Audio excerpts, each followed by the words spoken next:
The figure resolved itself slowly out of the heat, shimmering above the salt flat, a dark waver in the air that became a person only after a long time watching. It was a shape of exhaustion, shoulders slumped and head down, and it moved with the specific, painful economy of someone who had been walking since the sun they no longer tracked had risen. The dust, fine as milled flour, rose in pale clouds around worn boots and settled again in the still air behind, leaving a faint trail that the wind would erase before long. There was nothing else out here but the cracked earth and the immense, indifferent sky, a bleached-out blue that offered no shade and no comfort, only a profound and crushing emptiness that mirrored the flat land below it. The person carried no bag, no water skin, nothing but the clothes on their back and the weight of the miles already traveled, and as they drew nearer to the low rise that marked the beginning of less desolate country, the details began to emerge from the blur of heat and distance. A woman, her face smudged with dirt and streaked with the salt of dried sweat, her hair a tangled mat of brown clinging to her neck. She did not look up. Her world was the next few feet of ground in front of her, the placement of one foot and then the other, a rhythm of survival that had replaced thought. Silas saw her first from the ridgeline where he was checking the north fence, a task he performed with the same methodical patience he applied to all things. He had been watching the horizon for rain that would not come, his eyes accustomed to picking out the subtle shifts in the landscape, the movement of a coyote or the distant drift of a neighbor's herd, but this was different. This was a human being, walking in from the waste, and people did not come from that direction unless they were lost or running from something worse than the sun. He stayed still, a figure carved from the same rock and wood as the fence posts he tended, his hand resting on the worn pommel of his saddle. His horse, a steady buckskin that knew his stillness as well as it knew his voice, shifted its weight but made no sound. He watched her stumble, catch herself, and continue on, a grim testament to some inner fire that refused to be extinguished by the elements. He saw the moment she reached the first scraggly patch of sagebrush, the border of his land, and crumpled to her knees in the thin sliver of shade it offered. She did not fall so much as fold into the earth, a slow collapse of will and sinew. He waited a moment longer, a habit of caution ingrained so deep it was instinct. Then he nudged the buckskin forward. He did not hurry. He dismounted a dozen yards away, the sound of his boots on the hard-packed dirt loud in the silence. The woman flinched, but did not look up, her body curled in on itself as if to ward off a blow. He walked to his saddlebag and unhooked his canteen, the slosh of water, a sound of impossible luxury in the baked air. He knelt, not too close, and set it on the ground between them, unscrewing the cap with a quiet scrape of metal on metal. He pushed it forward an inch. She didn't move. Her breathing was a shallow, ragged whisper. He saw the cracked skin of her lips, the hollows beneath her cheekbones, the tremor in her hands where they lay in the dust. He was a man of few words, a man who believed actions spoke a plainer and more honest language, and so he simply waited, his presence a quiet fact in the vast emptiness. After a long minute her hand twitched, then crawled toward the canteen, her fingers closing around it with a desperate weakness. She lifted it with both hands, the effort making her arms tremble, and drank, not in greedy gulps but in small, measured sips, as if relearning how some of it spilled, tracing clean paths through the grime on her chin and down her neck. When she was done, she lowered the canteen carefully and pushed it back toward him, a gesture of finality, of thanks, of surrender. Only then did she raise her head and look at him, her eyes, a startlingly clear gray, in her dirt-caked face. And in them was not fear, but a weariness so profound, it looked like peace. He simply nodded, took the canteen, and stood. He had not asked her name, nor where she came from, nor where she was going. The desert had already asked all the important questions. She was here. That was enough. Afternoon. The town of Redemption was less a town than a necessary stopping point, a handful of clapboard buildings clinging to the banks of a creek that ran dry half the year. It had a general store, a saloon, a blacksmith, and a boarding house run by a widow named Martha, whose piety was matched only by her pragmatism. It was to Martha's that Silas brought the woman, leading his horse with her walking unsteadily beside him. He did not hold her arm, but he walked slowly, matching his long stride to her faltering one. The town watched them come. Eyes peered from behind dusty window panes, and men paused their conversations on the boardwalk of the saloon to stare. A woman arriving on foot from the wastes with Silas Blackwood was an event, a disruption to the slow, predictable rhythm of their lives. Silas ignored them. He had long ago learned that the opinions of others were like the wind. You could feel them, but you couldn't hold them, and they changed direction without warning. He stopped in front of the boarding house and helped the woman up the 2 short steps, his hand briefly on her elbow, a touch so impersonal it was merely functional, a human brace. Martha met them at the door, her arms crossed over her formidable chest, her face a mask of stern inquiry. "Silas," she said, her voice flat. Her eyes flickered to the woman, taking in the torn dress, the exhausted slump, the dirt. It was a complete and unflattering inventory. "Found her on the North Range," Silas said. It was all the explanation he would offer. "She needs a room, too, and a bath." He reached into his pocket and pulled out a few coins worn smooth with use and placed them on the small table by the door. It was more than enough for a week's board. Martha looked from the coins to the woman and back to Silas. She saw the quiet determination in his eyes, a look she knew well. Silas Blackwood did not ask for things lightly, and he did not back down from a thing he had decided. She gave a curt nod. "The back room. It's small." She looked at the woman. "Supper is at 7. Don't be late. And wash up before you come to my table." The woman flinched at the sharpness of her tone, but said nothing, only inclining her head in a gesture that might have been gratitude or simply acknowledgement.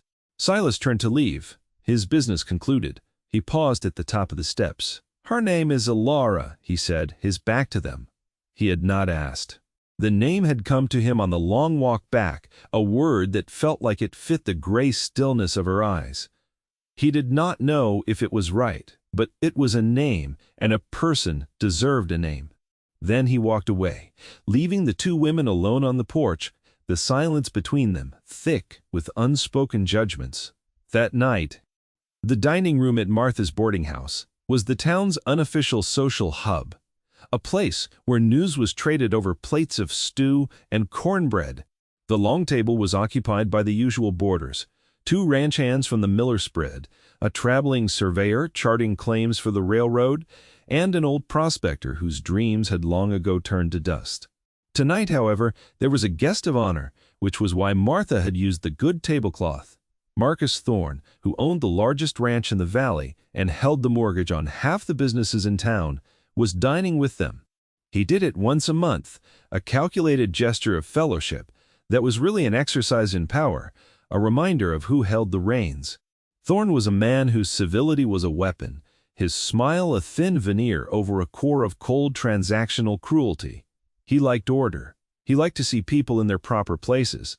He sat at the head of the table, clean-shaven and wearing a crisp shirt, a king, surveying his small, dusty domain.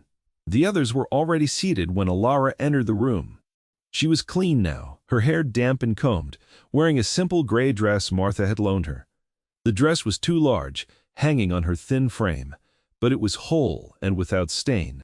She hesitated at the doorway, her hands clasped in front of her, her gaze fixed on the floor. The low hum of conversation faltered and died. All eyes turned to her.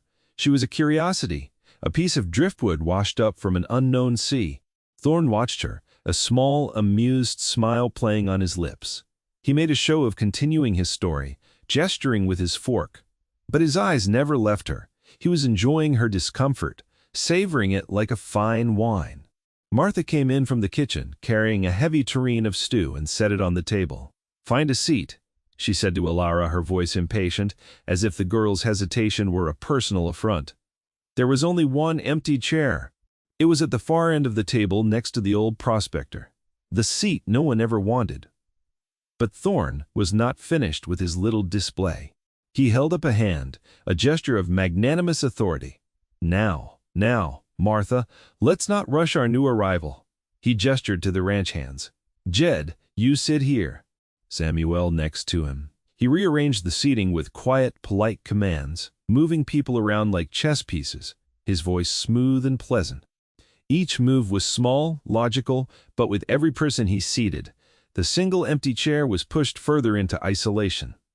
The men complied, their eyes shifting uncomfortably. They knew what was happening. They were participants in a quiet, bloodless humiliation, and their complicity made the air thick and sour. Finally, everyone was seated, except for Ilara.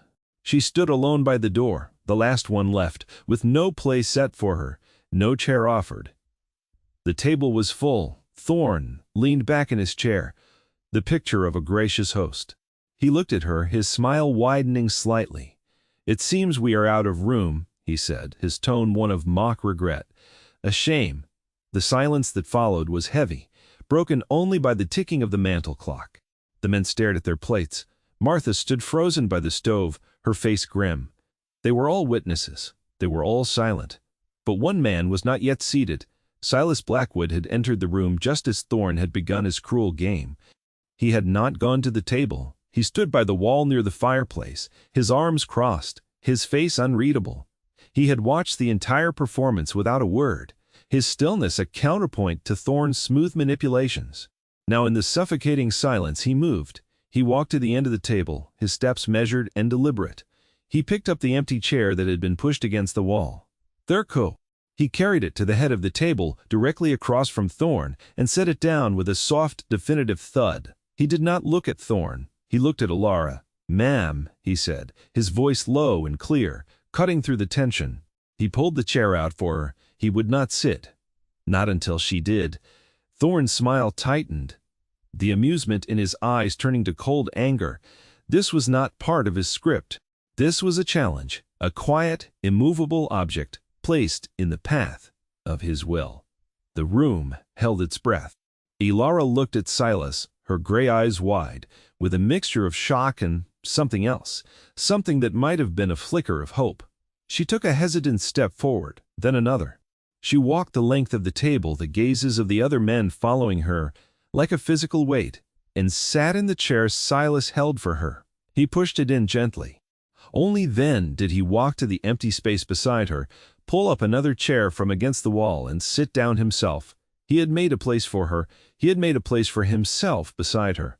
The game was over. Days later.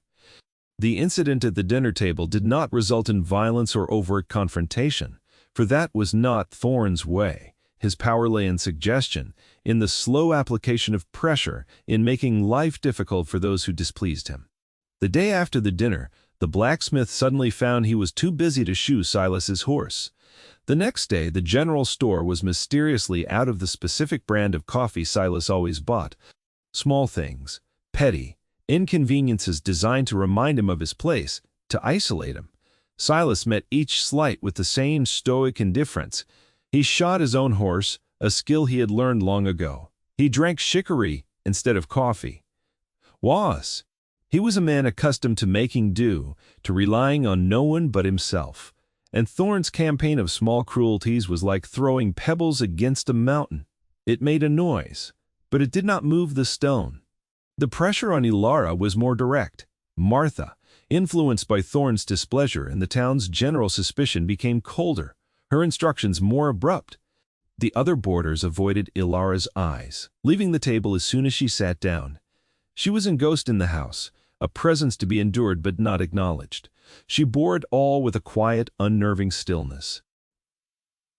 She did her chores without complaint, her movements economical and efficient. She swept the floors, mended the linens, and tended the small kitchen garden with a gentle, knowing touch that seemed to coax life from the dry soil. In the evenings, she would sit on the back porch, staring out at the rolling hills, her hands lying still in her lap. She never spoke of where she came from, and no one asked. She was simply Ilara, the woman who had walked out of the desert, the woman Silas Blackwood had stood up for. Silas began to find reasons to come into town more often. He needed a length of rope he didn't really need, or a bag of nails he could have done without. He would tie up his horse and walk to the boarding house, and he would find her in the garden or sweeping the porch. He would not say much. "Garden's looking good," he might observe, his gaze on the neat rows of beans and squash. She would reply with the simple, "The soil is tired." They spoke in the plain language of the earth of work, of things that grew. He started bringing her things from his ranch. A handful of late-season wild plums, their skins tart and their flesh sweet, a bundle of dried herbs he had gathered in the hills, a small, smoothly carved wooden bird, something he had whittled during the long, quiet evenings. He would hand them to her without ceremony, and she would accept them with a solemn nod, her fingers brushing his for a brief, electric moment. These small exchanges were their entire conversation, a language of gestures that said more than words ever could. He was telling her she was not alone. She was telling him she understood. One afternoon he found her on the back porch staring at her hands. They were raw and blistered from lye soap and rough work. He left without a word and returned an hour later from the general store. He handed her a small tin. "For your hands," he said. It was a salve of beeswax and lanolin. She opened it, and the clean medicinal scent rose into the air. She looked at him, and for the first time he saw the ghost of a smile on her face. It was a small, fragile thing, but it transformed her, chasing the weariness from her eyes. He felt something shift inside him, a thawing in a place he hadn't known was frozen. He simply nodded and walked away. The turning point came, not with a bang, but with the panicked cry of a child. One of the Miller Ranch hands had brought his young son to town, and the boy, no older than 5, had been playing near the creek bed when he was bitten by a rattlesnake. The cry went up, and the town poured out into the street, a frantic, helpless crowd. The boy's father held him, his face white with terror, while the child writhed and screamed, his leg already beginning to swell. The town doctor was miles away, tending to a birth. Panic began to set in, a sense of grim inevitability. They all knew what a snakebite meant out here. It was a death sentence. Thorne was there, of course, standing on the porch of the general store observing the chaos with a detached air, his expression one of mild annoyance at the disruption. It was Alara who moved first. She pushed through the crowd, her face calm and focused. "Let me see," she said, her voice quiet, but carrying an authority that made people fall back. She knelt beside the crying boy, ignoring the father's desperate protests. She examined the 2 small puncture marks on his calf, her touch gentle but firm. "Hold him still," she said to the father, her gaze locking with his, compelling his obedience. Then she looked up at the crowd. "I need a sharp knife, clean water, and yarrow, as much as you can find. Now." The townspeople stared at her confused. Yarrow was a common weed that grew along the creek, a woman's remedy. But the certainty in her voice, the utter lack of panic in her eyes, cut through their fear. Several women, spurred by a desperate hope, scurried away to do her bidding. Silas was already there.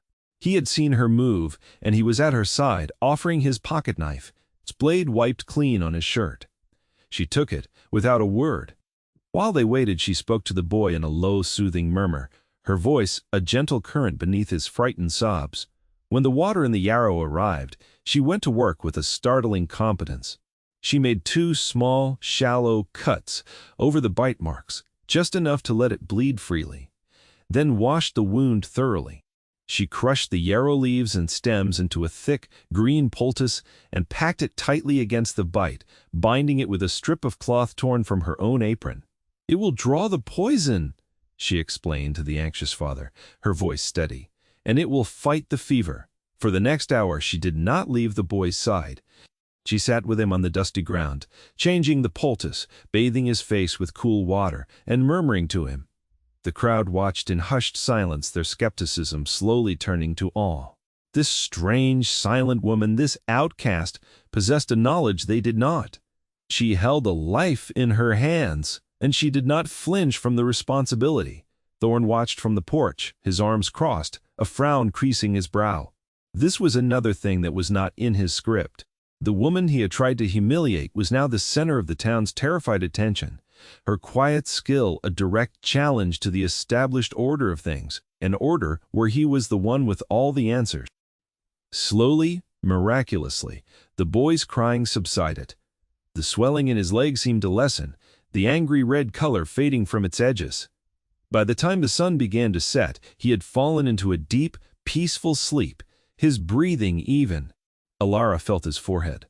"The fever has broken," she said softly. A collective sigh of relief went through the crowd. The boy's father wept, clutching her raw, chapped hands, and thanking her over and over, his words choked with emotion. She simply nodded, her face showing the strain of the long ordeal, but also a deep, quiet satisfaction. She had not done it for them, for their approval. She had done it because it was what was needed, and she was the one who knew how. As the crowd dispersed, murmuring in amazement, Silas remained. He stood a few feet away, watching her. He had known. From the moment he saw her in the desert, he had sensed a strength in her, a resilience forged in fires. He could only imagine. He had not known what form it would take, but he had known it was there. He had stood for her, not out of pity, but out of recognition. He saw the truth of her, and now, so did everyone else. Weeks later, the town of Redemption was a different place, or perhaps it was the same place seen through different eyes. The change was not loud or sudden, but a gradual, quiet shift in the currents of daily life. People no longer looked away when Alara passed. They nodded, a small gesture of respect. The women of the town began to seek her out, coming to the back door of the boarding house with questions about a sick child or a failing crop, offering a loaf of fresh bread or a jar of preserves in return for her quiet wisdom. Martha's attitude had softened into a grudging admiration, and she made sure Alara always had the first and best portion at supper. Alara had found her place, not by asking for it, but by earning it through her competence and her grace. She was no longer the strange woman from the desert. She was Alara, the healer. Thorn was seen less and less in town. His casual power had depended on the silent complicity of the townspeople, on their willingness to participate in his small cruelties and affirm his superiority. When they had looked at Alara and seen not an outcast, but a person of value, of skill, the foundation of his influence had cracked. His polite mockery now fell on deaf ears. His attempts to isolate Silas seemed petty and childish. Without an audience, his performance was meaningless. He retreated to his large, empty ranch house, a king whose subjects had quietly walked away. His absence was not mourned. It was hardly even noticed. The town had found a new center of gravity, one based not on wealth or intimidation, but on quiet strength and mutual care. Silas and Alara settled into a rhythm that was as natural and unspoken as the changing of the seasons. He would ride into town at the end of the week, and she would be waiting for him on the porch of the boarding house. She had saved enough from the small gifts the townspeople gave her to buy her own dress, a simple blue cotton that matched the clear gray of her eyes. They would walk together down to the creek, which now had a thin trickle of water running through it, and sit on the bank in the shade of the lone cottonwood tree. They rarely spoke for long stretches of time, but their silence was a comfortable one, filled with a deep and abiding understanding. He would tell her about his ranch, about the new calf that had been born, or the fence that needed mending. She would tell him about the plants in her garden, about the child whose fever she had broken, about the small joys and sorrows of the town. One evening, as the sun was setting and painting the sky in fiery strokes of orange and purple, she finally told him about her past. She spoke in a low, even voice, her eyes on the horizon. She had been the daughter of an apothecary in a town far to Thast, a town that had been wiped out by cholera. She had learned about herbs and healing from her father, and she had been on her way to join distant relatives on the coast when her wagon had been attacked by bandits. They had taken everything, leaving her for dead in the desert. She had walked for days with no food and no water, driven by a stubborn refusal to let the cruelty of the world be the final word in her story. When she finished, a long silence fell between them. The story was a terrible one, but she had told it without self-pity, as a simple statement of fact. It was a part of who she was, just like the scars on her hands and the weariness in her eyes. It was the fire that had forged her. Silas listened, his expression unchanging, but something deep inside him recognized the shape of her sorrow, the weight of her resilience. He had his own scars, his own quiet griefs that he never spoke of. He reached out, and for the first time took her hand. Her fingers were calloused from work, but they fit into his, as if they were made to be there. He did not say he was sorry for what had happened to her. He did not offer empty words of comfort. He simply held her hand, his thumb stroking the back of it gently. It was a promise. It was an anchor. It was an acknowledgement of everything she had survived and everything she had become. She turned her head and looked at him, her gray eyes clear and steady in the fading light. And in that look, he saw not a victim, but a survivor. He saw a partner. He saw a home. They did not need to say the words. The truth of it was there in the quiet space between them, as real and solid as the earth beneath their feet.